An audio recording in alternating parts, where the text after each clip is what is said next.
pues, antes de empezar.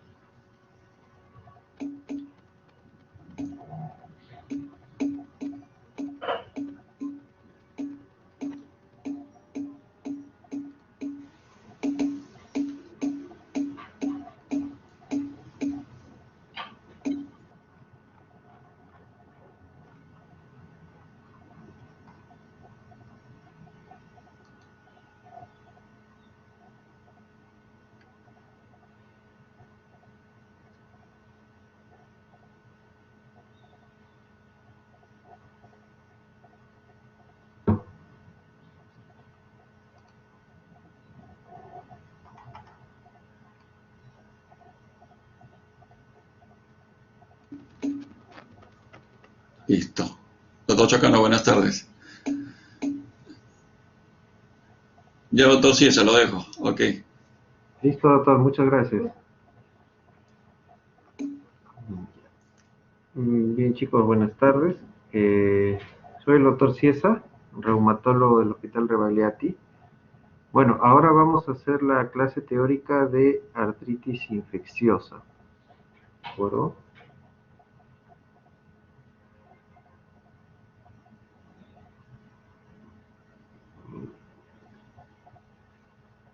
Por favor, durante la sesión, si tienen alguna duda, alguna pregunta, levantan la mano nada más y yo voy haciendo algunas pausas para poder solucionar algunas preguntas, ¿de acuerdo? Muy bien. Vamos a ver.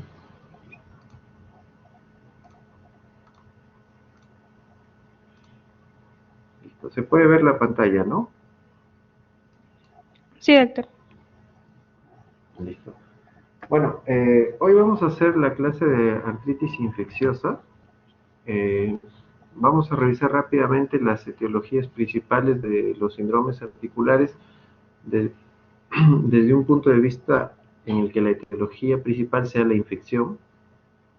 Y vamos a revisar las principales causas de infecciones. Básicamente nos vamos a centrar en artritis séptica, que es la artritis infecciosa por bacterias, ¿de acuerdo? Luego vamos a revisar la otra artritis que también que es por bacterias, que nos llama un poco la atención porque es relativamente frecuente, que es la artritis gonocócica, y después vamos a revisar ya más rápidamente otros microorganismos que pueden causar artritis o compromiso reumático.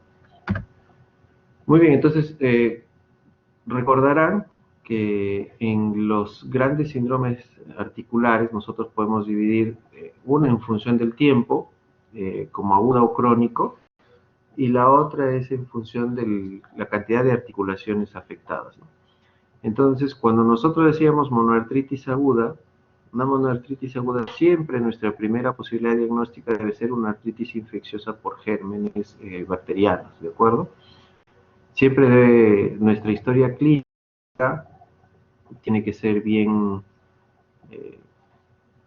digamos, detallada en nuestro examen clínico también, a buscar focos de infección o factores predisponentes a que un paciente pueda tener una artritis infecciosa.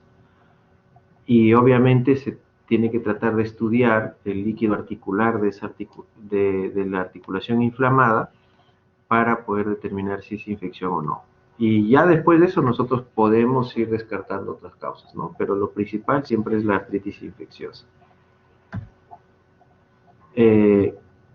Cuando hablamos de monoartritis, pero de un curso crónico, también vamos a pensar que la primera causa es una infección, pero en este caso una infección crónica como la tuberculosis, ¿no?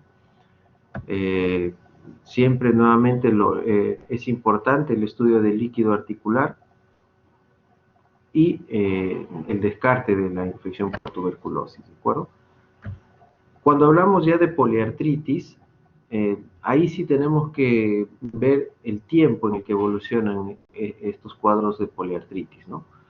Si por ejemplo tenemos un debut agudo, poliartritis aguda, y síntomas generales, lo primero que tenemos que pensar es una causa infecciosa.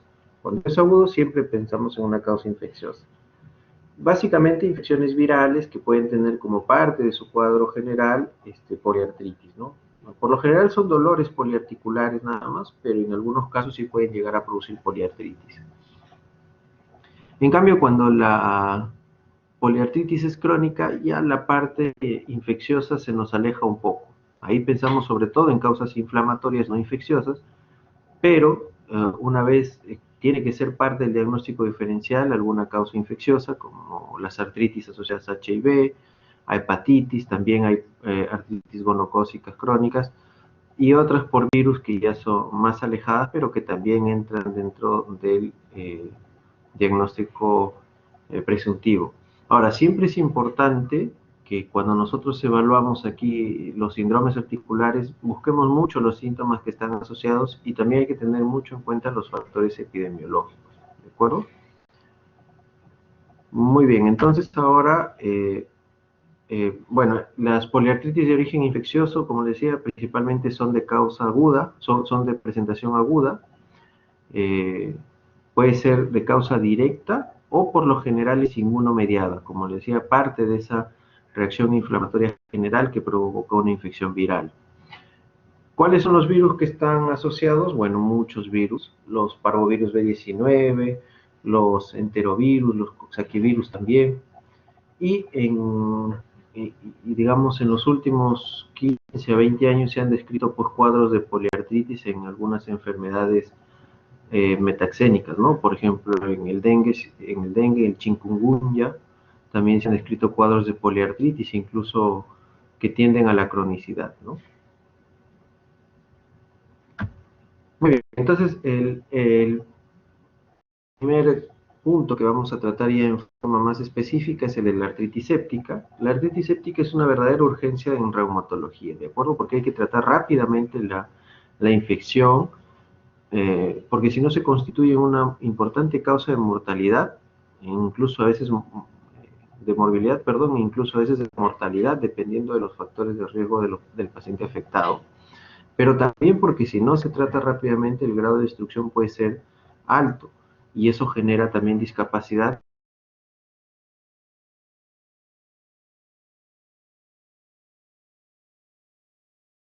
Importante todavía en niños, ¿no? Es mucho más importante en niños, porque en niños se puede ver afectada, los cartílagos de crecimiento, y entonces eso genera bastante discapacidad, acortamiento de la extremidad incluso, y que a la postre lleva a mucha discapacidad en los niños.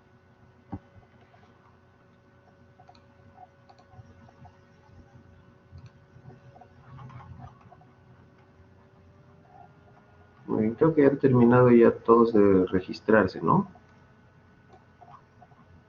Sí. Listo. Continuamos entonces. Muy bien, estas son las vías por las que ingresa un germen a la articulación, ¿de acuerdo? Se describen clásicamente 5 vías.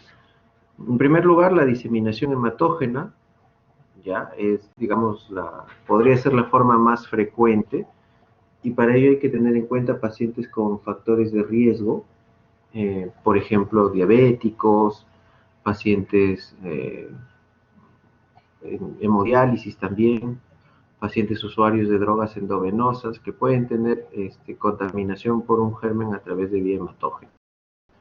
La segunda causa la segunda vía por la que se produce es la diseminación de un foco osteomielítico que a través de las trabeculaciones óseas va invadiendo y puede llegar hasta la articulación, ¿cierto? Esa es la otra vía.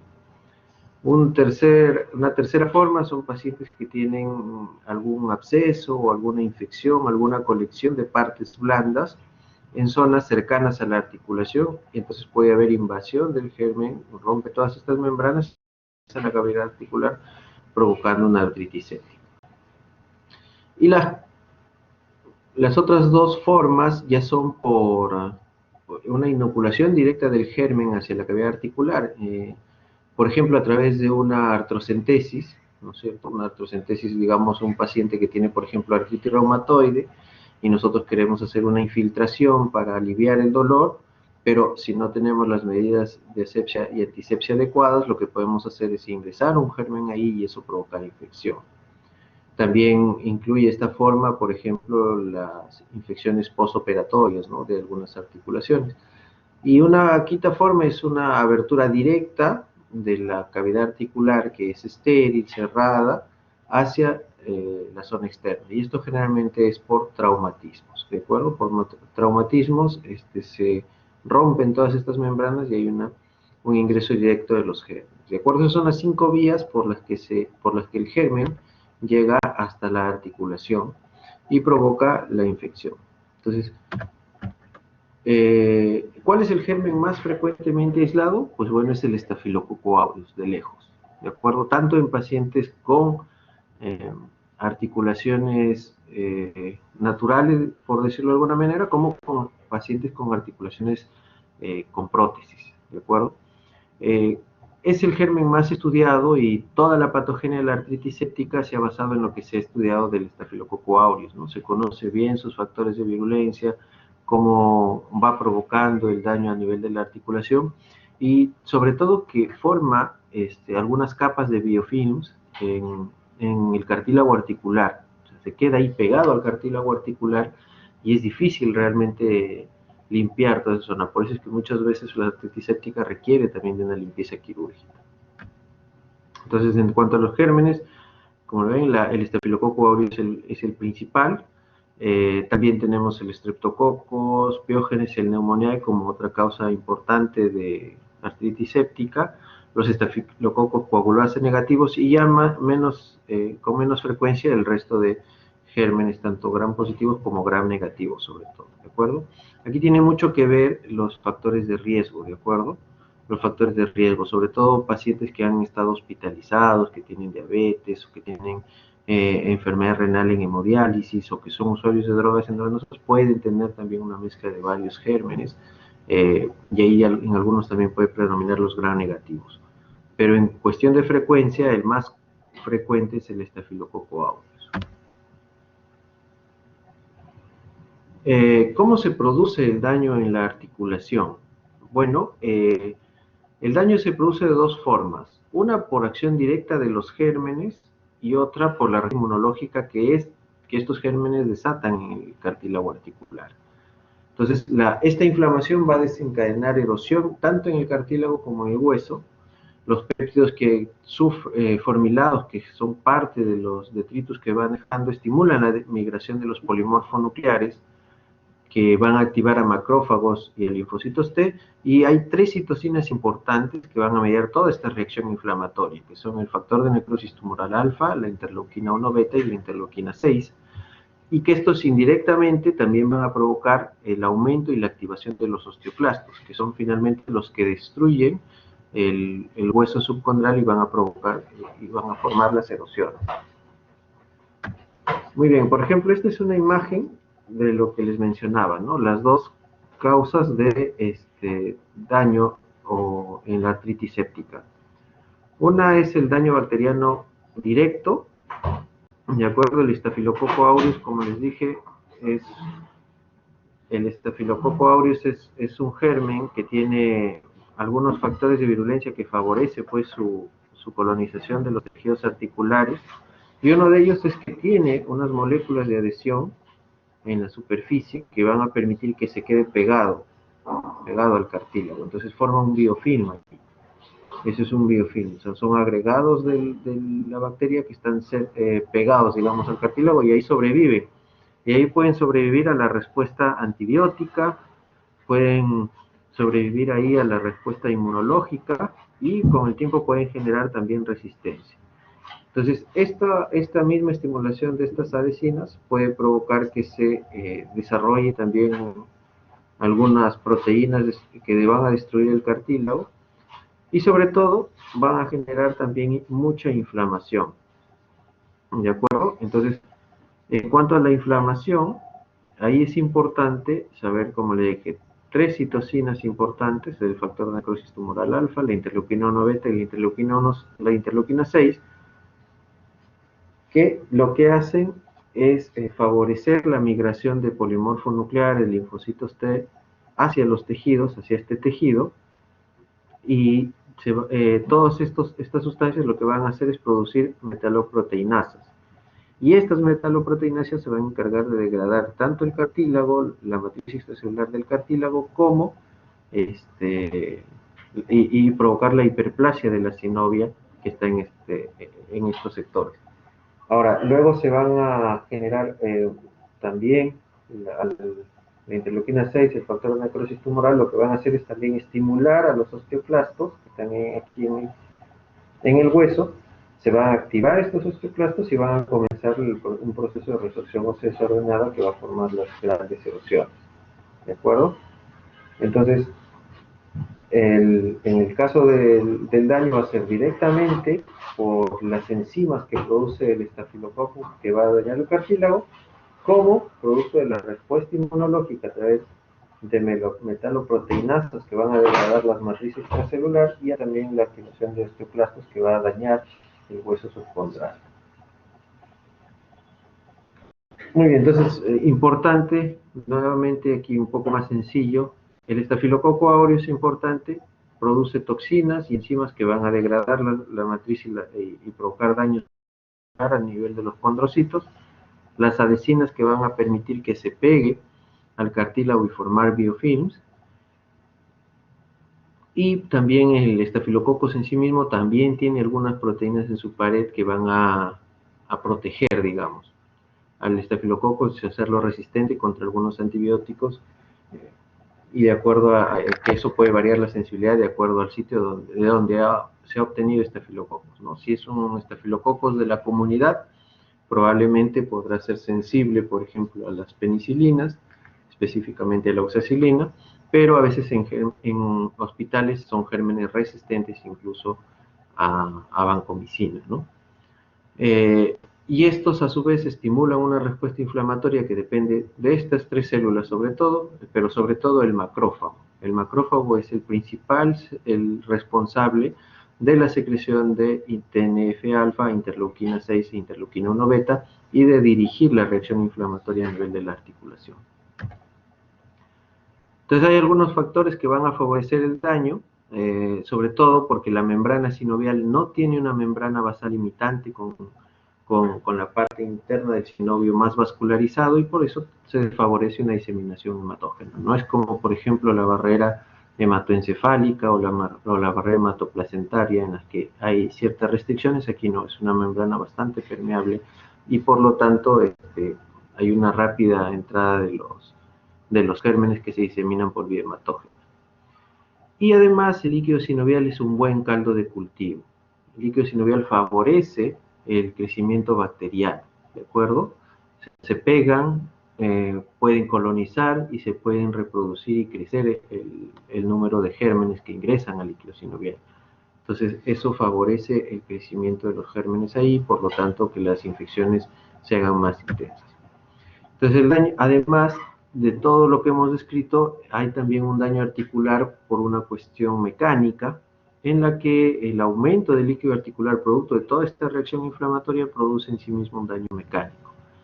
Y en zonas, la zona inflamada recibe bastante vascularización, pero otras zonas del tejido van a disminuir su irrigación y su nutrición producto de este daño mecánico. Y eso pues genera que también haya zonas donde no llega una buena nutrición, y por lo tanto puede haber zonas de isquemia, que favorece también el daño del tejido. La extensión del daño articular, como le dije, va a llevar desde el daño del cartílago, el crecimiento de las membranas, y por lo tanto la formación de erosiones óseas. Ahora, el aumento de los daños de tejidos blandos se puede ver en unas biopsias, por ejemplo aquí, miren, si ustedes ven, aquí vemos esta vendría de estafilococos, ya estos son modelos de ratones en los que fueron infectados con estos gérmenes, están los estafilococos, y hay una importante reacción inflamatoria en toda esta zona. Importante reacción inflamatoria, vemos los vasos congestivos, porque están llegando, porque hay un importante proceso de reclutamiento celular. Entonces, eso genera un crecimiento de la sinovia. Aquí vemos cómo se va formando un panus sinovial. Y este panus sinovial, desde ahí crece la reacción inflamatoria, la activación de los osteoclastos y se va formando la erosión. Entonces, como ustedes pueden ver, la reacción, los gérmenes intraarticulares producen una reacción en la sinovia que genera un panus que va a invadir el hueso subcondral formando las erosiones, ¿de acuerdo? Entonces, por ejemplo, esta imagen es 8 días después del daño de Staphylococcus aureus y miren cómo ha destruido importante. El hueso debería ser a este nivel y hay una gran erosión ahí producto del daño por el tejido inflamatorio. Muy bien, hasta aquí. ¿Tienen alguna pregunta? Vamos a ver. ¿Alguien tiene alguna pregunta? ¿Alguna duda?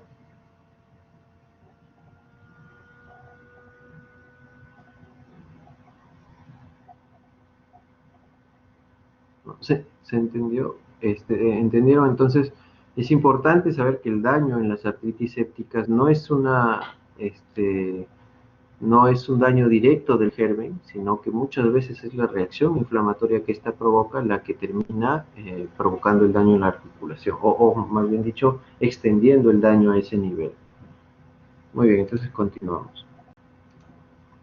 Entonces, ¿cuáles son algunos factores de riesgo? Por ejemplo, los pacientes adultos mayores tienen más riesgo de artritis séptica. Pacientes con comorbilidades, por ejemplo, pacientes con diabetes mellitus, pacientes con enfermedad renal crónica, y dentro de los pacientes que tienen enfermedad renal crónica diría que los pacientes que están en hemodiálisis tienen más riesgo de artritis séptica, ¿no? Pacientes con artritis reumatoide también, porque recuerden que en la artritis reumatoide hay un aumento del panus sinovial, o sea, ya de por sí está inflamado, está muy vascularizado, llegan muchas sustancias ahí, pueden llegar gérmenes también, y además la reacción inflamatoria puede incluso ser más, aumentar incluso más.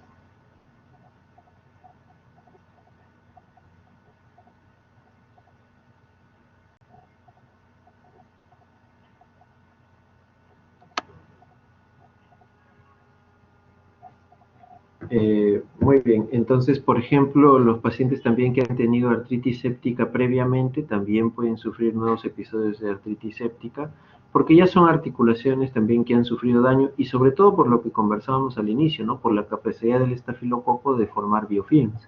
Entonces pueden volver a sufrir cuadros de infección en esa misma articulación. Los pacientes que tengan infecciones de piel o úlceras cutáneas, obviamente, porque es una puerta de entrada para el germen, y ya sabemos que mientras más cerca de la articulación, más riesgo de hacer artritis séptica.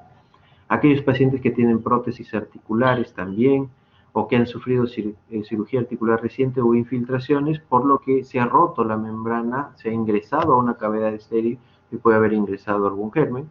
Y en el caso particular de las prótesis, porque también se constituyen en zonas donde se pueden formar biofilms, o pueden colonizar gérmenes a la espera de provocar un cuadro inflamatorio.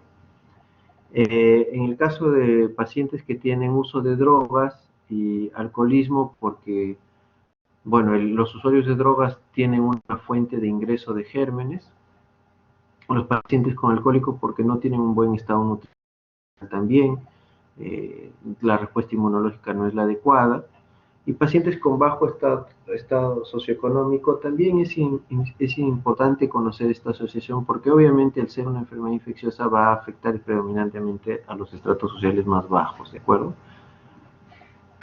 Muy bien, entonces, clínicamente, ¿qué es lo importante de la artritis séptica? La forma tan aguda en la que se presenta, ¿de acuerdo? Y provoca rápidamente en el transcurso de 3 a 5 días aumento de volumen y limitación funcional, ¿de acuerdo? Pero es un promedio de 3 a 5 días, no es un cuadro tan agudo como el de la crisis de gota, por ejemplo. La crisis de gota puede presentarse de 12 a 24 horas, un dolor muy agudo, muy intenso, con limitación funcional. En cambio, en la artritis séptica, si bien es agudo, todavía demora unas 48 a 72 horas en que el germen vaya colonizando, empezando el proceso inflamatorio hasta que este llega a ser intenso y alrededor del tercer, cuarto o hasta quinto día. Es importante conocer que tiene síntomas generales, ¿de acuerdo? Pero por ejemplo, en adultos mayores ya esto no es tan frecuente, ¿de acuerdo? Quizás un adulto mayor puede ser un cuadro encefalopático secundario a la infección, eso hay que tenerlo en cuenta. Y a veces en los niños es un reto, ¿no? Porque en los niños la articulación más afectada es la cadera, y la cadera no es una articulación que esté evidente a los ojos de todos, entonces el niño puede manifestar dolor, limitación funcional, a veces no mueve la extremidad, es una forma de darse cuenta, y son los síntomas como la fiebre o el malestar general los que nos terminan ayudando al diagnóstico, ¿no?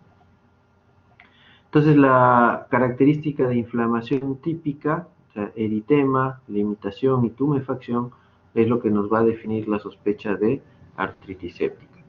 Y es clave realizar una artrocentesis. Entonces, por ejemplo, nosotros tenemos este paciente que viene con una rodilla muy tumefacta, ¿no? Aquí en la imagen de la izquierda, nosotros podemos ver que en la imagen de la izquierda de la pantalla podemos ver que la rodilla izquierda de esta persona tiene un importante aumento de volumen, y es importante también buscar signos de flogosis, ¿no? Por ejemplo, esta es otra rodilla en la que se puede apreciar aumento de volumen con flogosis en ese nivel.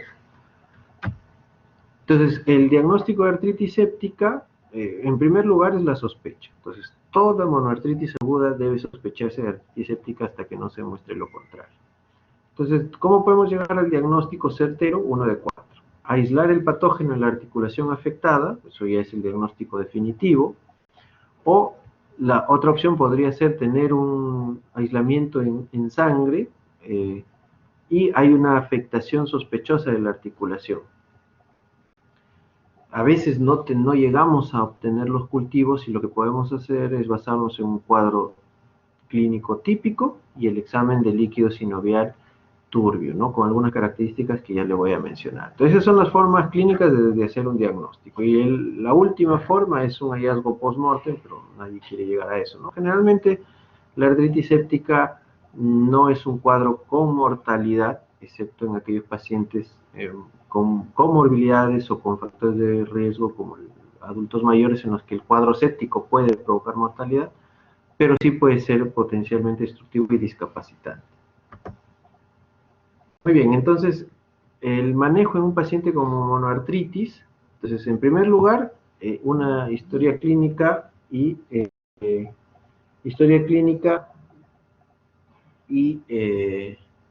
examen clínico adecuado. Entonces, con eso nosotros nos planteamos. En primer lugar, ¿tenemos la impresión clínica de artritis séptica? Sí. ¿O estamos dudosos, no hemos definido? En ambos casos, hacemos un estudio de líquido sinovial.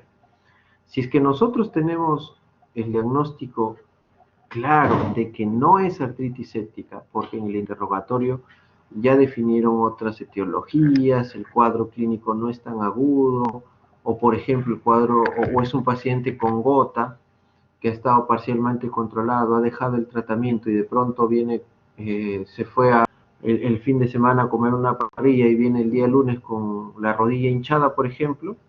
En ese caso, pues tenemos todos los factores como para que esto sea una crisis de gota, ¿no? Porque es un cuadro muy agudo, muy rápido, de presentación súbita y tiene todos los antecedentes que comentamos. Quizás en ese caso ya pensamos en otra etiología como primera posibilidad. Pero en el caso de que sí nuestra sospecha sea alta o estamos dudosos aún de que haya una infección, lo que tenemos que hacer es el estudio de líquido sinovial. Y con eso empezar tratamiento antibiótico empírico, ¿de acuerdo? ¿Por qué? Porque el cultivo del líquido sinovial suele demorar de 5 a 7 días. Entonces no vamos a esperar 5 días con una infección. O sea, hay que tomar la muestra y hay que iniciar rápidamente tratamiento antibiótico empírico. Entonces, si al final de cuentas no llegamos a la conclusión de que es una artritis séptica, ya se plantearán otras alternativas. Pero recuerden siempre, monoartritis aguda, la primera posibilidad diagnóstica, artritis séptica. Entonces, lo primero que hay que hacer es estudio líquido sinovial e iniciar tratamiento antibiótico empírico. Entonces, estas son las características de los líquidos sinoviales. Aquí más o menos podemos ver que hay diferentes tipos, pero lo que nos interesa es que en la artritis séptica, esto ya lo vamos a ver cuando hagamos los cursillos de líquido sinovial, lo que nos interesa es que en la artritis séptica el líquido es turbio, con una viscosidad variable con alta celularidad, 20.000, 50.000 y incluso hasta más de 50.000, a predominio de polimorfonucleares, casi todos son polimorfonucleares, y no hay otros hallazgos y el cultivo nos resulta positivo, ¿de acuerdo? Entonces, la característica más importante es que es un líquido turbio, achocolatado incluso, ¿de acuerdo? Entonces, cuando nosotros tenemos ese líquido, tenemos que rápidamente pensar en una artritis séptica e iniciar tratamiento antibiótico.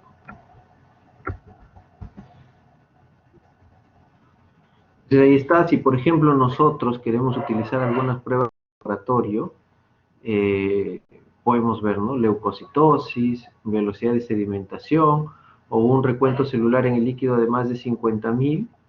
Cada uno de esos tiene su sensibilidad, su especificidad y esto que se llama el ratio de posibilidad positivo, ¿ya? Este ratio sirve para nosotros incrementar nuestra presunción diagnóstica. ¿Cómo funciona? Por ejemplo, supongamos que viene entonces un paciente varón, diabético, de 48 años, con diabetes no muy bien controlada y que hace 3 días refiere empezar a notar dolor en la rodilla, intenso, que ha ido aumentando de intensidad y ha notado que además se pone roja la rodilla y se ha hinchado. Así acude a emergencia. Digamos que nuestra posibilidad diagnóstica, en este caso, sería de un, supongamos, 60% de que sea una artritis séptica. Muy bien, es un 60%. Si yo a eso, por ejemplo, si yo a eso le sumo que el paciente puede tener que tiene un líquido sinovial con más de 50.000 células, entonces esa posibilidad, ese 60%, tiene 4 veces más posibilidad si es que yo le sumo este factor. Entonces digamos que con eso yo podría tener, esto hay que convertirlo en porcentaje, pero digamos que 4 más o menos nos podría incrementar la posibilidad diagnóstica alrededor de 20 a 30% más. Entonces digamos, si yo tengo el líquido sinovial turbio con una presunción diagnóstica inicial de 60%, yo ahora estaré casi 90% seguro de que tengo la artritis séptica. Entonces, si ustedes se dan cuenta, los otros puntajes no aumentan tanto la posibilidad diagnóstica, entonces siempre hay que buscar el líquido sinovial, ¿de acuerdo? Siempre hay que tratar de estudiar el líquido sinovial. Si por algún motivo la artrocentesis no es posible, hay que llamar al traumatólogo para que haga una toma de muestra e incluso una limpieza quirúrgica. Y no olviden que el gol estándar para el diagnóstico es el cultivo. Muy bien, hasta aquí, ¿tienen alguna pregunta?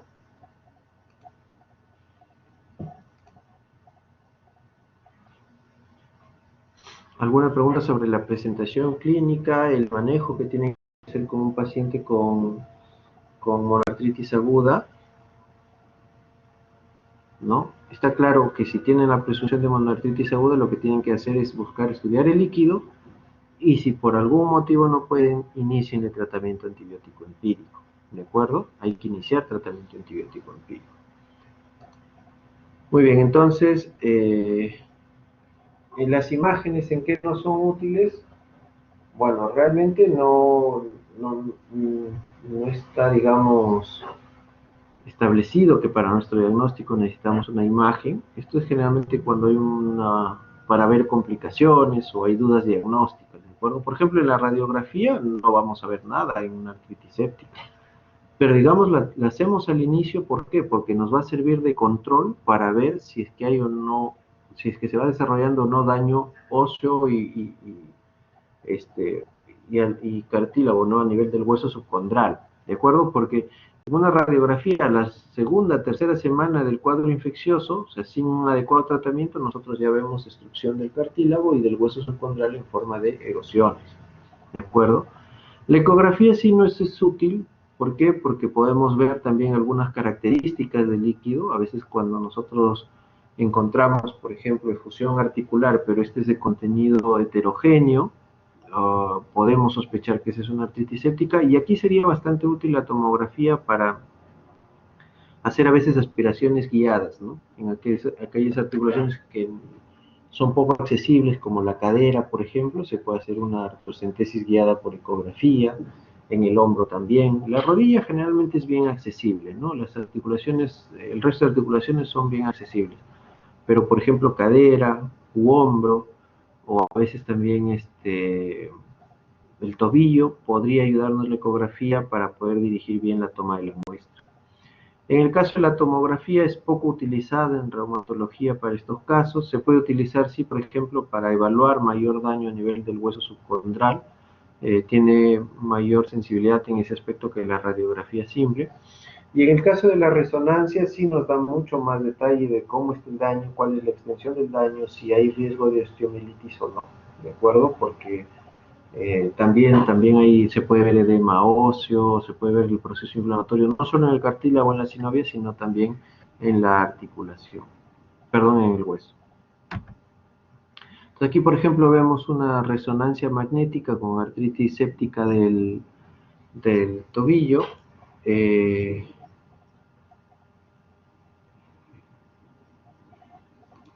Aquí, por ejemplo, esta es una secuencia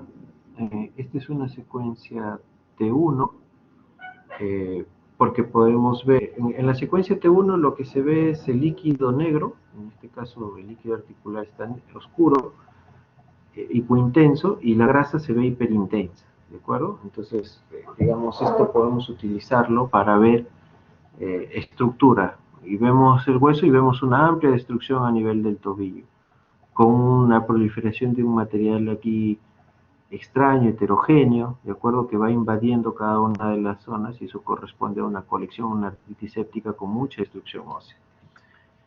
Y aquí, por ejemplo, cuando usamos contraste, podemos ver mejor la distribución de los huesos, de las trabéculas óseas, pero también vemos que hay un contenido que no capta contraste, que son detritus, y otras zonas en las que sí hay un poco de captación de contraste que corresponde al tejido inflamatorio, ¿de acuerdo?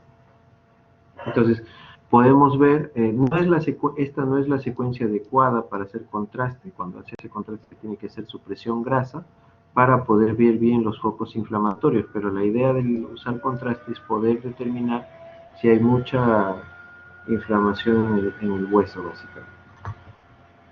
Muy bien, aquí por ejemplo, esta es una secuencia T1 con supresión grasa, ¿sí? Y con contraste. Aquí lo que les decía, la grasa se ha suprimido, ya no se ve.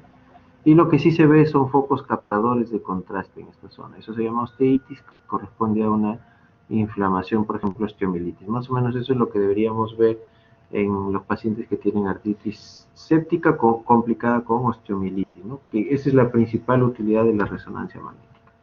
Entonces, ¿cuál es el tratamiento antibiótico empírico para la artritis séptica? Oxacilina, ceftriaxona. Oxacilina porque cobertura gérmenes gram positivos, y ceftriaxona porque cobertura gérmenes gram negativos. Pero después tienen que hacerse el tratamiento según el gram, ¿no es cierto? Si, por ejemplo, nosotros obtenemos en el líquido gram positivos, bueno, nos quedaremos solo con oxacilina. Si encontramos gram negativos, nos quedaremos solo con ceftriaxona.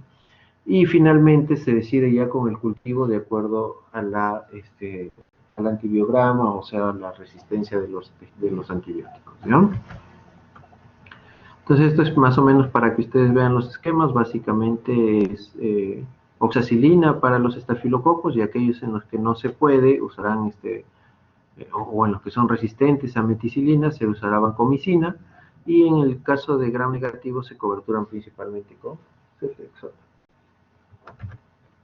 Muy bien, por ejemplo, este es un caso clínico, ¿no? Una mujer de 45 años, diabética por antecedente, viene por un cuadro de una semana que inició con aumento de volumen en la rodilla derecha, luego dolor intenso y dificultad para deambular, ¿cierto? Y encontramos, por ejemplo, una paciente con esa imagen en referencia, ¿no? ¿Qué hacemos? Hacemos una artrocentesis. Miren, ese es el líquido que se va obteniendo, es un líquido turbio, achocolatado, Entonces, ¿cuál es nuestro primer diagnóstico? Con este líquido es una artritis séptica, ¿no? No hay muchas dudas, porque no hay patologías inflamatorias que te den esa turbidez o esa coloración achocolatada, eso es infección.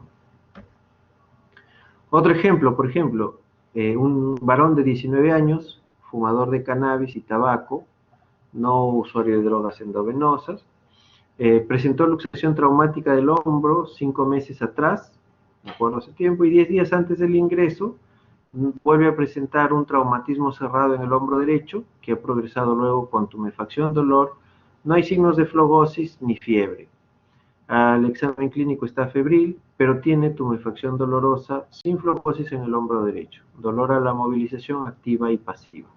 Entonces tenemos un paciente que ya tuvo un traumatismo previo, o sea, acuérdense, si ya tuvo un traumatismo previo, esa articulación puede haber sufrido una disrupción de sus barreras de protección y ahora tiene un nuevo traumatismo y tiene aumento de volumen y limitación funcional. ¿Cuál es la presunción diagnóstica en este paciente? Como es una monoartritis aguda, pensaremos artritis séptica. Pero, por ejemplo, como es traumática, diremos, ah, mira, puede ser una hemartrosis, ¿no? Ha sangrado de repente y tiene una hemartrosis. Hacemos un estudio de hemograma, está normal, pero hacemos, miren, una BCG y una PCR están elevados, ¿no? El valor normal de la BCG menos de 20 y de la PCR menos de 5. Le hacemos una artrocentesis y encontramos líquido turbio seropurulento con 45.000 leucocitos, 95% de neutrófilos, 100.000 hematíes y un cultivo positivo para estreptococos. Entonces, miren, en este líquido, además del proceso inflamatorio, también había sangrado, ¿sí? Entonces, por eso es que el líquido era turbio y seropurulento también. Pero es el líquido el que nos termina definiendo el diagnóstico. Entonces, siempre que tengan ustedes una monoartritis aguda, traten de sacarle líquido para poder ver cuál es la causa de este problema, que muy probablemente sea una infección. Muy bien. ¿Hasta aquí tienen alguna pregunta? ¿No? ¿Se entendió bien?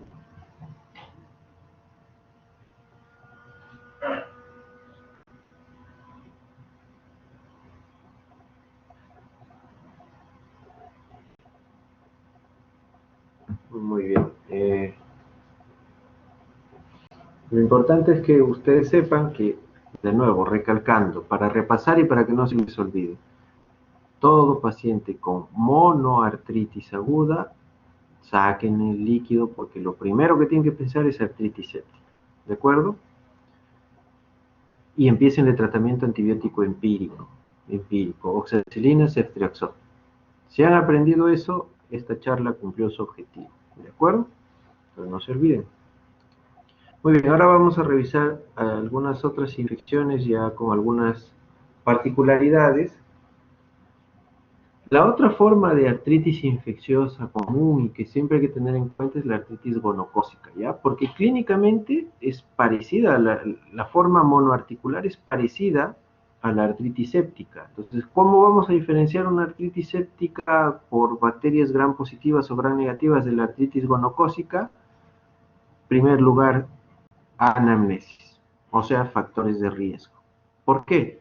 Porque la artritis gonocócica es parte del cuadro de la gonorrea, es una infección de transmisión sexual. Entonces se va a dar en quiénes? En pacientes sexualmente activos, ¿de acuerdo? Usualmente jóvenes adultos entre los 15 y los 49 años, pero pueden ser adultos mayores incluso, todo depende de si son personas sexualmente activas o no. Entonces, hay dos formas de artritis gonocócica, la forma que se da dentro de la gonorrea generalizada o diseminada, ¿de acuerdo? En la forma diseminada, pues la gonorrea tiene fiebre, lesiones vesículo-pustulares, tiene tenosinovitis y puede dar aquí artritis, pero en forma de poliartritis, y generalmente pequeñas articulaciones, ¿de acuerdo? Pero es poliartritis asimétrica, puede afectar la mano, puede afectar los tobillos, puede afectar los hijos, es diverso. En cambio hay una forma,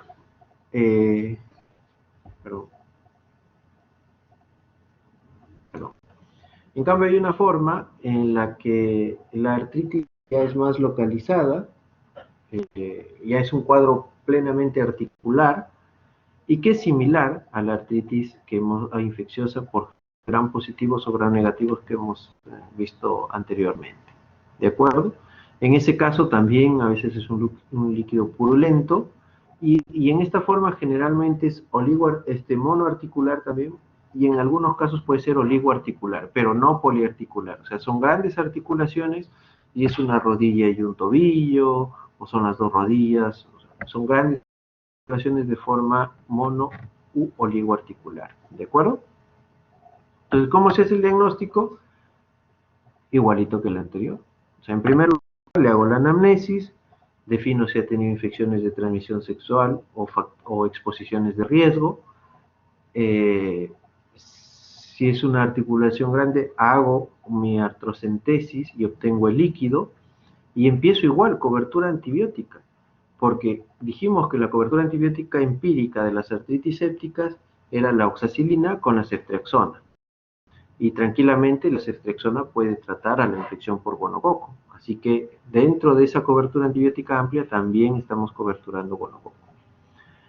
Pero el diagnóstico definitivo va a ser el cultivo de líquido sinovial o hemocultivo. Son los dos y se tiene que pedir especialmente que se haga en el agar de Taylor-Martin, ¿de acuerdo? Por eso es que la sospecha clínica es importante, porque ustedes tienen que especificar ahí, descartar gonorrea, para que se pueda cultivar en el Taylor-Martin, porque no es un cultivo que se haga regularmente, ojo, no es un cultivo que se haga regularmente. Entonces, esa es la forma en la que hacemos el diagnóstico. Esta es, por ejemplo, la forma diseminada de la infección por gonococo. Entonces ven esas lesiones vesículo-papulares pustulares, incluso diseminadas en varias áreas de nuestro cuerpo.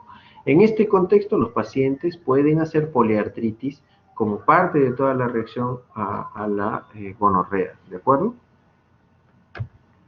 Muy bien, por ejemplo, tenemos varón de 37 años de edad, VIH positivo, en tratamiento antirretroviral, 8 días antes de su ingreso comienza con un cuadro de fiebre alta, artralgias de varias articulaciones, mialgias y adenopatías.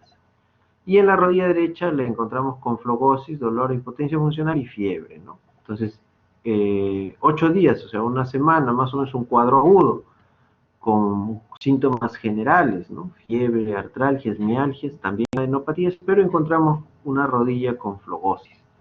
Entonces, esa rodilla, nosotros, como ya estuvimos atentos a la clase y ya sabemos, lo que vamos a hacer es una artrocentesis, ¿no es cierto?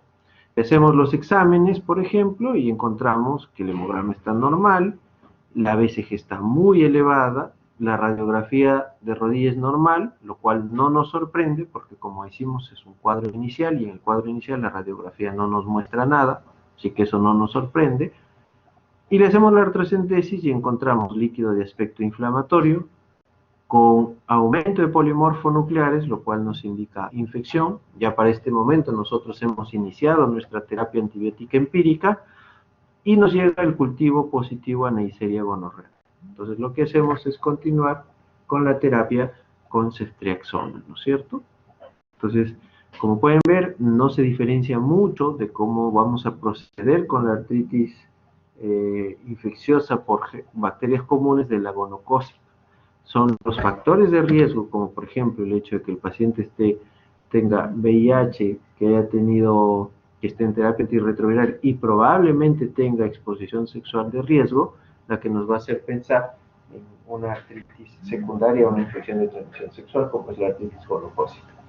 En estos casos también pues hay que investigar, ¿no? Si el paciente ha tenido otras infecciones de transmisión sexual. De repente el paciente hace pocos semanas, meses, no lo sé, ha tenido una infección por sífilis, por ejemplo. ¿Qué quiere decir?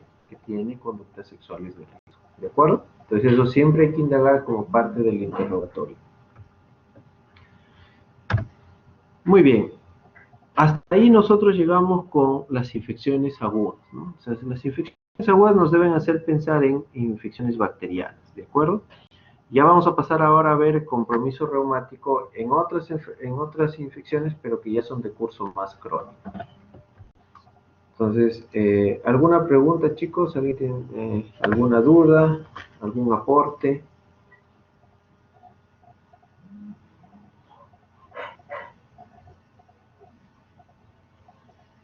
A ver, Litze.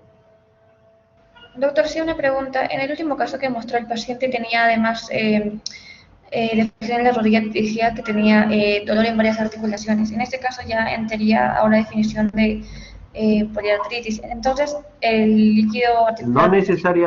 No necesariamente poliartritis, porque el examen clínico te está diciendo que el paciente tiene la rodilla flogótica, no te menciona otras articulaciones. Acuérdate que como parte de una respuesta inflamatoria sistémica, que puede ser en cualquier infección, tú puedes tener poliartralgias, que es diferente. Una cosa es que te duelan todas las articulaciones y otra cosa es que se te hinchen todas las articulaciones. No te digo que no sea un cuadro más allá de una simple monoartritis, pero si solo te están diciendo artralgias y solo te encuentran la rodilla inflamada, probablemente esas artralgias sean secundarias a todo el proceso infeccioso, ¿no? A los síntomas generales. Ahora, puede ser Entonces, que este esto, paciente termine siendo una forma diseminada, no lo sabemos. en este caso, ¿cómo lo puedo considerar? ¿Solamente una monoartritis?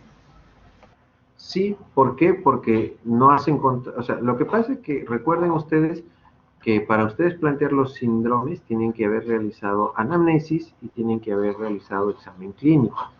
Entonces, el examen clínico nos ayuda a definir si es que hay artritis o son solo artralgias, ¿de acuerdo? Entonces, no basta con decir, a mí me duelen todas las articulaciones y yo ya tengo poliartritis. No, no, hay que evaluar. Hay que evaluar. Y si yo encuentro inflamación en la rodilla, en la muñeca, en las metacarpofalángicas, en la otra rodilla y en un tobillo, yo ya voy contando y digo, miren, ya tengo más de 5. O sea, esta es una poliartritis. Pero no es raro que los pacientes se quejen de dolor en muchas más articulaciones. ¿Entiendes? Pero el hallazgo es completo. Entonces, este es un paciente que ha tenido fiebre, malestar general, artralgias, que lo puede tener, por ejemplo, un paciente con un resfriado. Pero aparte nosotros vemos que se ha focalizado la inflamación, o sea, en la rodilla derecha. Ahí vemos bien notoria, digamos, la tumefacción. Entonces, en ese caso, puede ser parte de los síntomas generales de esas artralgias, pero estamos ante un cuadro de una monoartritis. ¿De acuerdo? Igual, eso no quita que haya pacientes que puedan tener poliartritis séptica, o más que poliartritis, varias articulaciones afectadas. Entonces, por eso le digo, supongamos que ustedes tienen un paciente de 60 años diabético y que además está tiene enfermedad renal crónica y hemodializa desde hace 10 años. Es un paciente que recurrentemente sufre de dolores articulares, hinchazón de las rodillas, a veces hinchazón de los hombros, hinchazón de los codos o las muñecas. O sea, es un paciente que en este contexto, con ese cuadro de varias articulaciones comprometidas de forma episódica, yo podría pensar que tiene una artropatía por cristales, por ejemplo, ¿no? Y de pronto, después de una sesión de hemodiálisis, empieza a hacer fiebre y viene por aumento de volumen tanto en la rodilla derecha como en el hombro izquierdo. Que además, o sea, muy notorio, con edema, con eritema y con fiebre. Es un paciente que tenía ya varias articulaciones comprometidas anteriormente, porque tenía una artropatía por cristales secundaria a la enfermedad renal crónica terminal. Y ahora viene por flogosis en 2 articulaciones, teniendo en cuenta que es un paciente que dializa, que tiene factores de riesgo. Entonces, en ese caso, mi presunción, no es un paciente con una monoartritis aguda, se dan cuenta, tiene 2 articulaciones comprometidas y probablemente de instauración más o subaguda, entonces en ese caso, ¿qué voy a pensar? ¿Que no es una artritis séptica? No, sí pienso que es una artritis séptica. ¿Por qué? Porque sobre todo este cuadro crónico ha hecho una reagudización marcada con flogosis, con fiebre, o sea, con factores de riesgo de infección. Entonces, igual tengo que hacer el estudio del líquido y empezar tratamiento antibiótico empírico. Entonces, Por eso le digo, tienen que tener en cuenta eso, tienen que tener en cuenta, por eso es que es historia clínica completa. Entonces, yo tengo un paciente con una articulación inflamada de forma muy notoria, de forma aguda, yo empiezo a valorar todos los factores de riesgo que pueda tener ese paciente para hacer un diagnóstico. ¿De acuerdo? ¿Alguien tiene otra pregunta?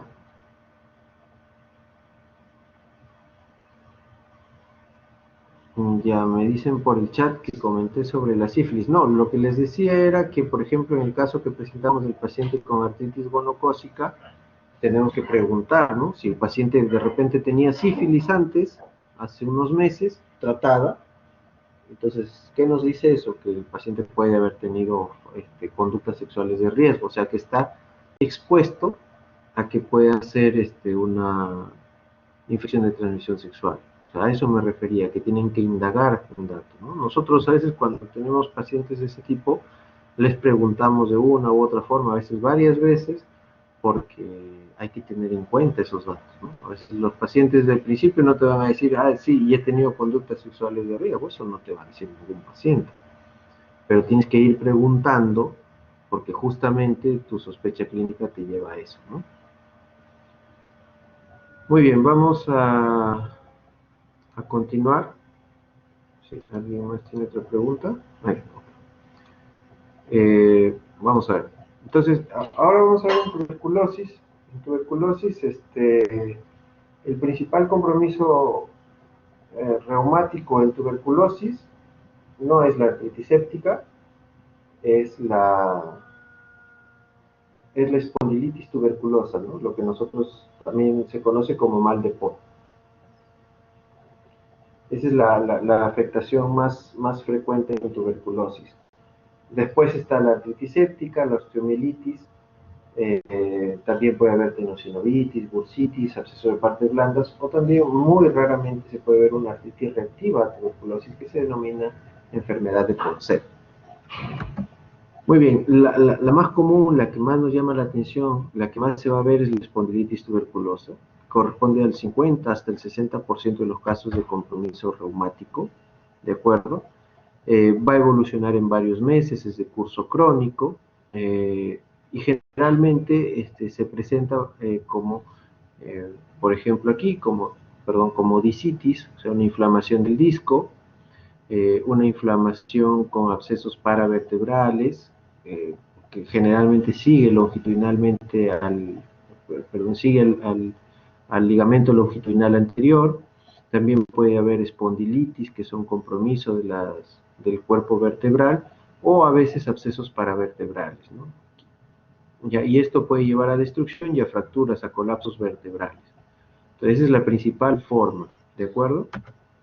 Entonces, aquí, por ejemplo, podemos ver una destrucción de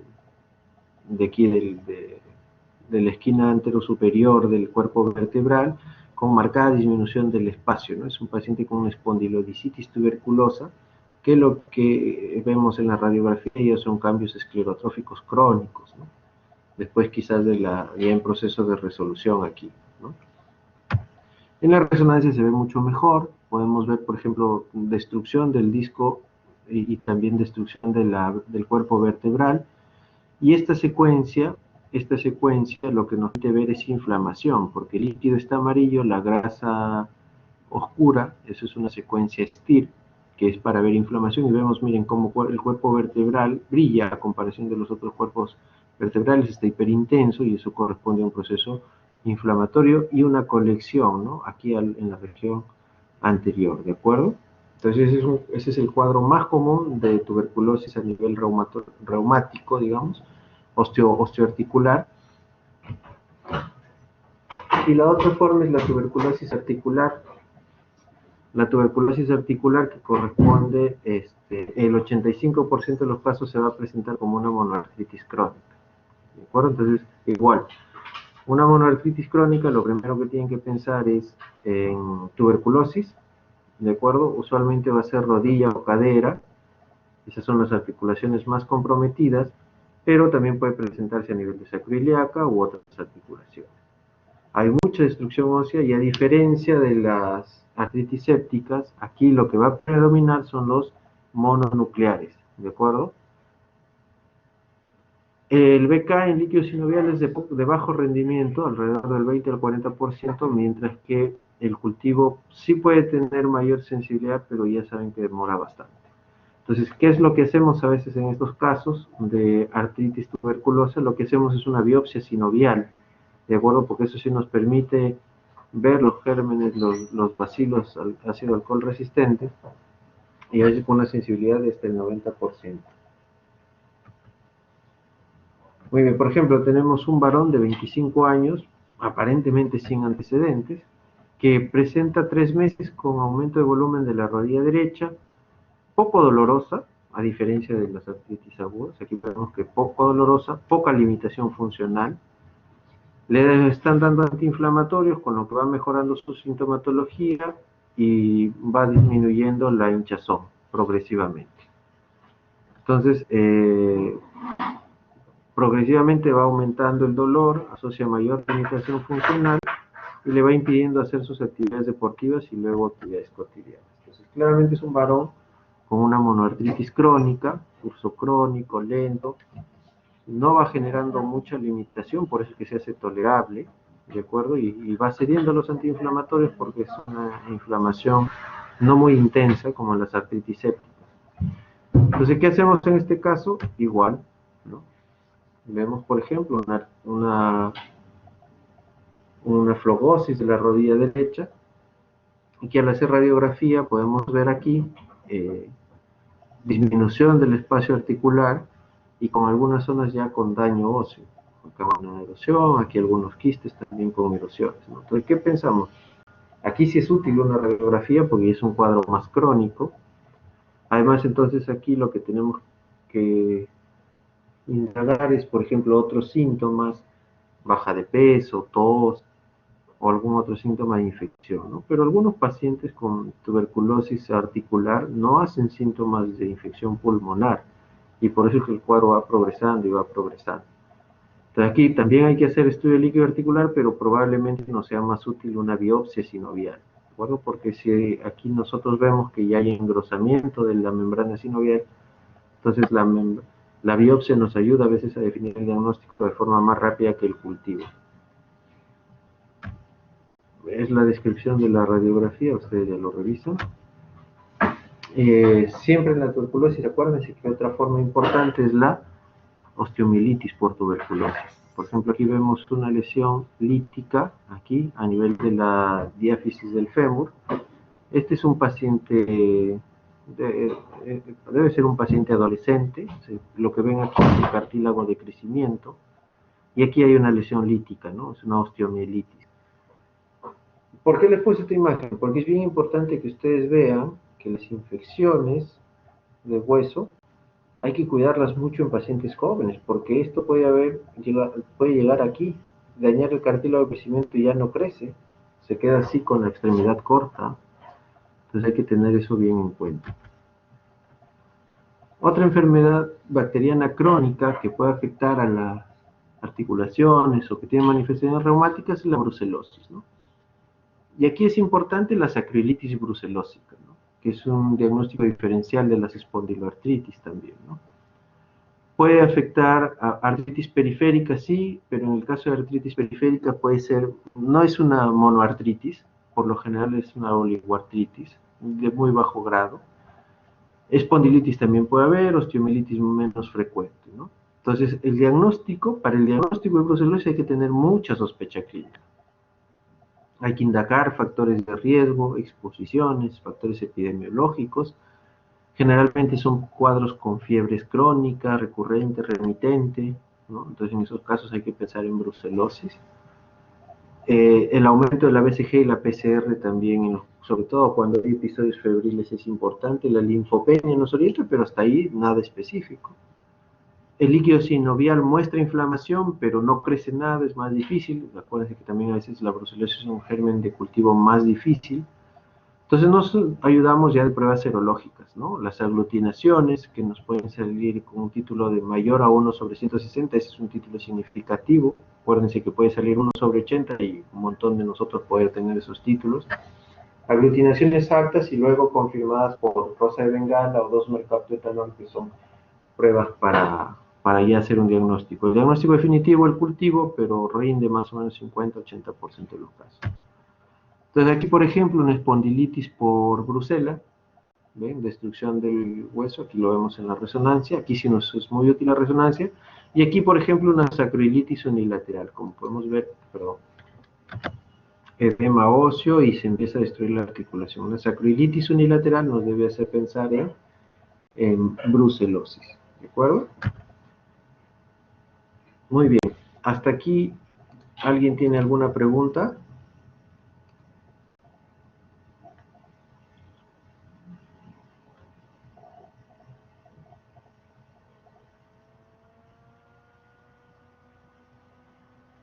¿Ninguna? Sí, a ver, Cecilia. Doctor, con respecto al tratamiento, si es que todavía no se sabe que puede ser por Mycobacterium o una brucelitis, el tratamiento empírico vendría a ser la ceftriaxona junto con el otro medicamento que mencionó y después ya se usaría el medicamento específico. No necesariamente, porque acuérdate que aquí son artritis crónicas. O sea, nosotros le damos tratamiento antibiótico a la monoartritis aguda, ¿por qué? Porque es altamente destructiva. En las monoartritis crónicas tienes que hacer un diagnóstico más preciso. Claro que no te vas a demorar pues 2 meses en el diagnóstico, ¿no? O sea, te demoras una semana en el diagnóstico y con eso ya das tratamiento, porque el tratamiento empírico para micobacteria no existe, o sea, tiene que ser específico, y para la brucela realmente el tratamiento no es muy complicado, pero tienes que hacer un buen diagnóstico, porque si tú le das de repente tratamiento antes de hacer las pruebas correspondientes, enmascares la infección, y al final termine saliéndote todo negativo y no tengas un diagnóstico adecuado, ¿no? Y eso a veces hace que estas bacterias generen resistencia y sean difíciles de encontrar. O sea, a veces es difícil de llegar al diagnóstico. Pero no, aquí no se usa tratamiento antibiótico empírico. Aquí esperamos un poquito a hacer rápido el diagnóstico, que es diferente. ¿De acuerdo? Pero nos va a demorar unos días mientras se hace la resonancia, mientras se hacen los exámenes de sangre, mientras se hace el cultivo, puede demorar un poquito más los cultivos, pero, o sea, no es que tampoco te vas a demorar mucho, pero no le das tratamiento antibiótico empírico porque probablemente no mejore, ¿ya? Porque tanto para la brucela como para la tuberculosis son esquemas más, más estrictos de tratamiento, más dirigidos. Muy bien, ¿alguna otra pregunta?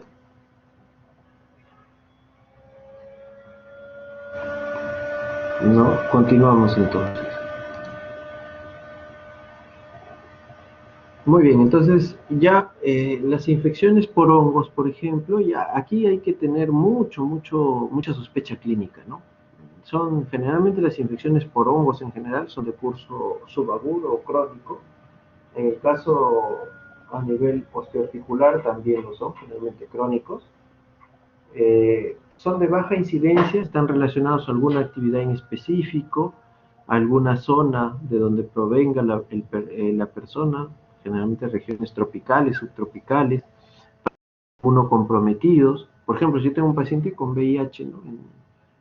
Con una terapia irregular, no cumple necesariamente, y viene con una monoartritis crónica, claro, mi primera presunción diagnóstica es tuberculosis, pero también voy a pensar en que por ahí esté metido un bicho raro como un hongo, ¿no?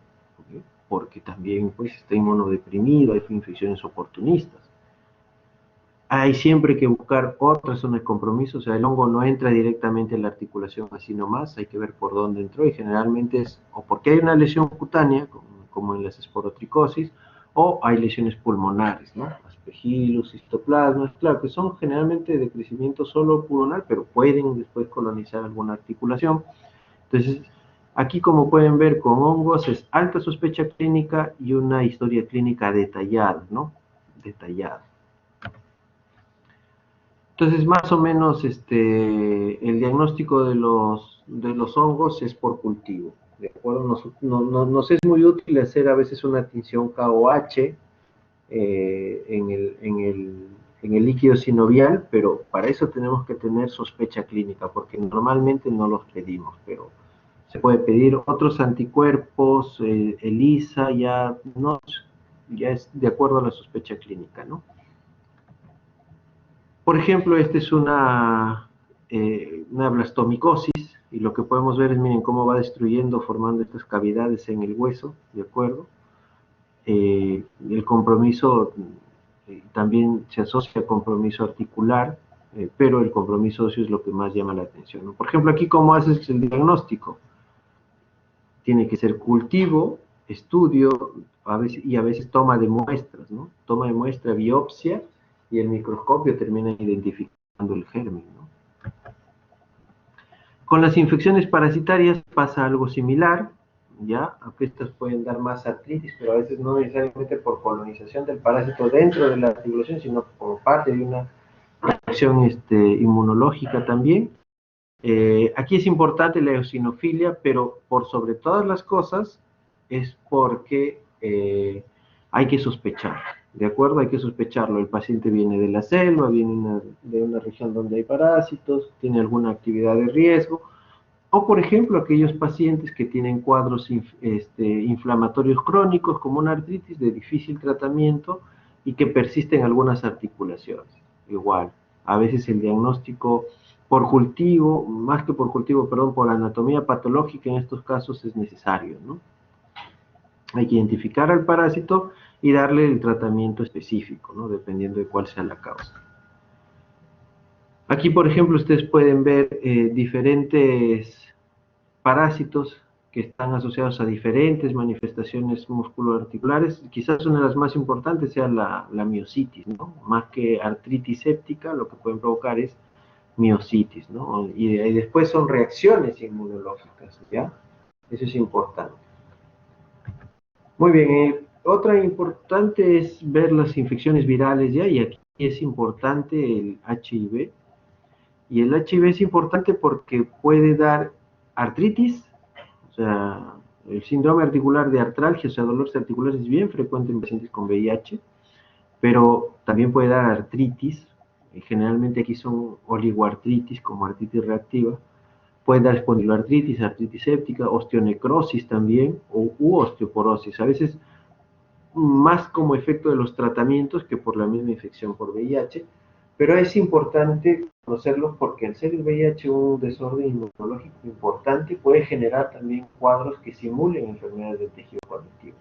Entonces puede encontrarse miopatías, puede encontrarse vasculitis, un síndrome lupus-like, y también hay un síndrome de gran crecimiento ganglionar que afecta a múltiples zonas ganglionares, que se conoce como un síndrome de linfocitosis infiltrativa difusa, que semeja mucho al síndrome de Sjögren, ¿no? Y tiene que hacerse biopsia para distinguirlo.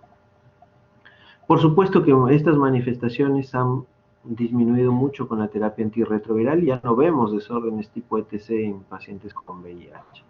Sí se puede encontrar artritis, por ejemplo, pero a veces generalmente como una poliartritis en aquellos pacientes que hacen primoinfección por VIH, hacen cuadros agudos a veces, ahí se puede encontrar poliartritis que suelen remitir solas, ¿no? Como cualquier infección viral, por ejemplo.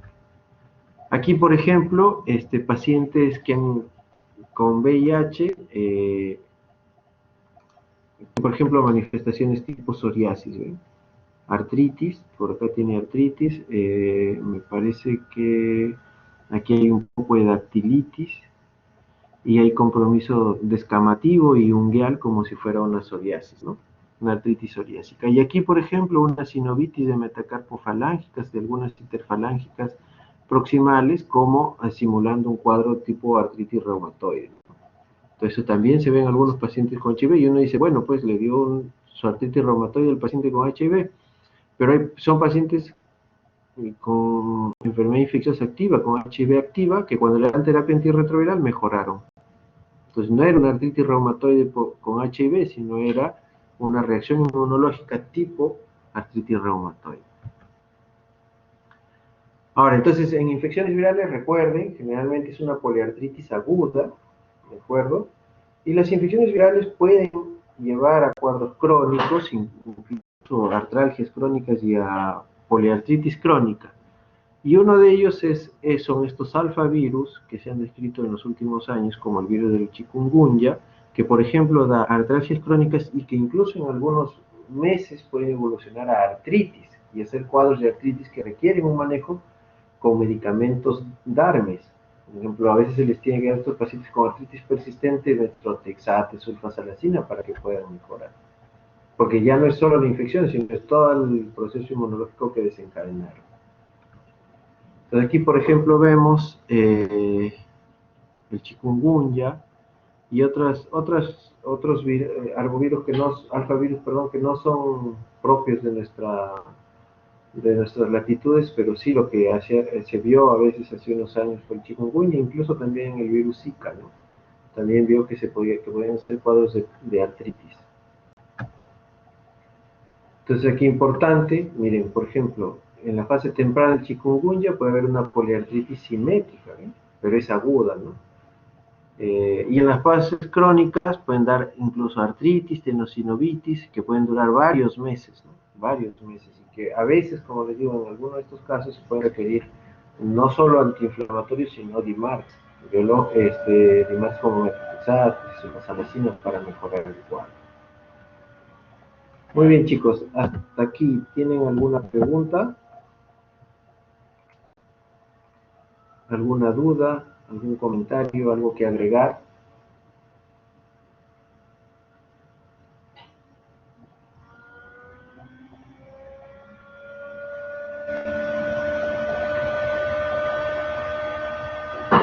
¿Ninguna? ¿Se ha entendido bien? A ver, Litze. Una pregunta, tanto hongos como parásitos van a presentar lo que sería una monoartritis crónica. ¿Así se va a hacer su manejo? No necesariamente artritis crónica, eso va a depender mucho del parásito y del hongo ya. Ahí estaríamos generalizando de una manera muy simple, ¿no? En el caso de monoartritis crónica por tuberculosis estamos hablando de un germen. En el caso de brucelosis hablamos de un germen, pero ya cuando decimos hongos hablamos de una serie de gérmenes y tú puedes tener diferentes manifestaciones.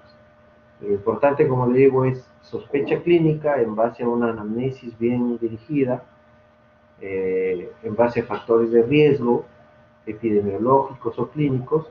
Entonces siempre sospechen.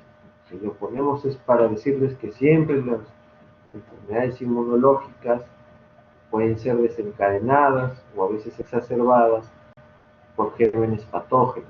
Y a veces nos olvidamos que no todo es bacteria y tuberculosis, sino que también pueden haber hongos, pueden haber parásitos, y la idea es que ustedes tengan siempre presente eso. No que sea su primera opción diagnóstica, porque no debe serlo, porque es raro, pero sí consideren factores epidemiológicos, sí consideren factores clínicos predisponentes que puedan hacer que se haya metido un hongo o un parásito. Sí, Evelyn. Sí, doctor. Con respecto a artritis séptica en general, en práctica había visto un caso con una votación en el cual el paciente tenía antecedente de artritis reumatoide y crisis de pseudogota, y justo cuando entró, presentó una artritis séptica. Ya eso se vio después del estudio del líquido sinovial. Y en este caso, con respecto a su tratamiento, ¿cómo se procedería? O sea, se continúa con, digamos, que está teniendo una crisis de pseudogota conjuntamente con su artritis séptica. ¿Se trataría con glucocorticoides? O con respecto a su tratamiento de pseudogota, ¿también se mantiene? ¿O primero actuaríamos con uno y luego con la otro? paciente, a ver si te entendí. La paciente tiene artritis reumatoide de fondo, ¿sí? Sí, tiene antecedente de artritis reumatoide y tiene crisis frecuentes de ¿Controlada pseudogota. o no controlada? En el caso clínico no lo mencionaron. No mencionaron si era controlado. Tiene artritis, es que eso es importante. ¿Saben por qué? Porque una cosa es tener una artritis reumatoide controlada, en el que digamos el tratamiento está haciendo efecto, y otra cosa es que no esté controlada la artritis y tenga varias articulaciones inflamadas. ¿Por qué? Porque si tú tienes una artritis controlada y el paciente viene con artritis séptica, probablemente no te preocupes mucho por el tratamiento de la artritis. Definitivamente, en cualquier caso, le tienes que retirar el tratamiento para la artritis reumatoide, hablando específicamente de los DMARDs, los modificadores de enfermedad. Por ejemplo, la paciente tiene metotrexato y leflunomida, le suspendo mientras dure la infección o mientras lo trate, ¿me entiendes? Pero si tengo una paciente que además tiene activa la artritis, de tal manera que tiene otras articulaciones comprometidas, probablemente le deje algo de corticoide, porque si no se va a exacerbar más, y cada articulación exacerbada puede ser un posible foco de contaminación. Entonces, probablemente le dejes un poquito de corticoides para alivio sintomático también, para que esté más tranquilo el paciente y para que puedas, de todas maneras, la artritis no se te descontrole mucho. Y si está muy activa, pues podrás optar por algún DMARD que tenga efecto antibiótico incluso, ¿no? Que también en algún momento yo he hecho eso, ¿no? Algún paciente con artritis séptica, o más que con artritis séptica, con una infección en general, pero que estaba con artritis muy activa y requería tratamiento antibiótico, no le puedes dar metotrexato, no le puedes dar leflunomida, pero sí le puedes dar, por ejemplo, sulfasalacina, que la sulfasalacina es un antirreumático, pero que también es un antibiótico. Claro que su potencia antibiótica es mínima, ¿no? Pero, ¿qué quiere decir eso? Que al menos no va a contraindicar el tratamiento antibiótico. O sea, ahí son varias cositas que tienes que tener en cuenta. Ahora, si el paciente está inactivo, bueno, pues le suspendes el tratamiento mientras dure el tratamiento para la infección, porque ese es el mayor problema. Ok, doctor, gracias. Muy bien, Andy. Y mencionaste que también tenía pseudogota.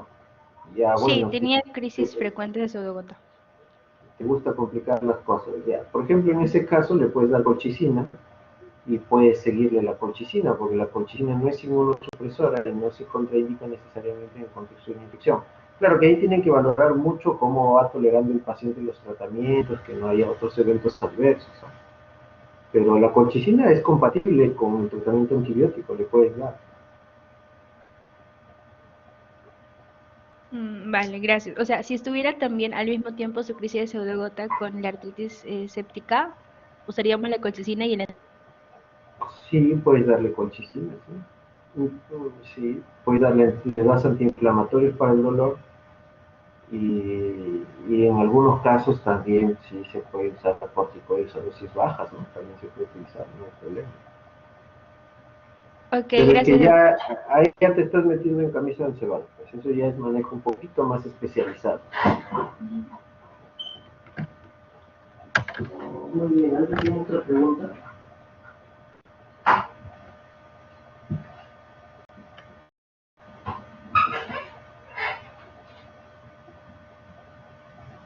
Doctor, se le escucha muy bajito.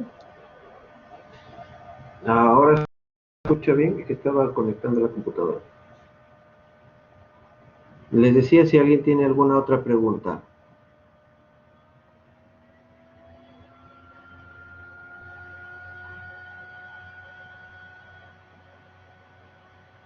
¿No? ¿Ninguna?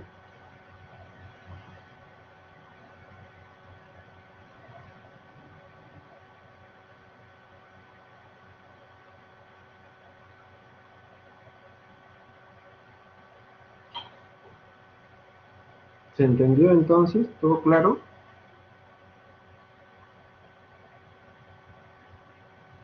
Sí, doctor, muchas gracias. Listo, chicos. Entonces, si no tienen más preguntas, espero que hayan entendido el tema, fijado algunos conceptos claves, y sobre todo artritis séptica, enfoque agudo, artrocentesis y tratamiento antibiótico empírico. ¿De acuerdo? Eso es lo más importante. Listo. Entonces, si no tienen más preguntas, bueno, terminamos la sesión.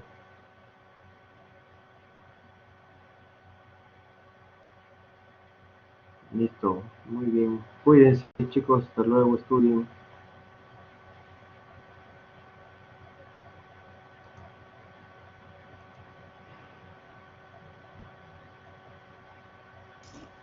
Doctor, disculpe, buenas tardes. No se olvide Sí, cortar la cuéntame. grabación, por favor. Sí, no te preocupes.